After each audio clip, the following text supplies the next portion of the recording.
Hari ini kita akan meraihkan malam gala untuk filem Celok.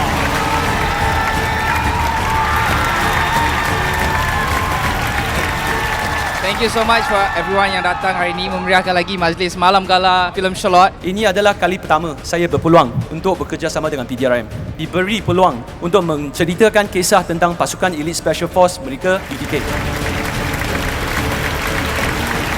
Filem Celok ni akan menjadi filem yang terbaik untuk tahun 2026 ni. Saya harap anda semua memberi sokongan yang padu untuk filem Celok ni bermula 27 Ogos. Sam percaya filem Celok ni akan bagi korang happy sampai tua. Hai guys, selamat petang. Terima kasih sebab meluangkan masa datang tengok filem Celok. I hope you guys enjoy the film. Celok!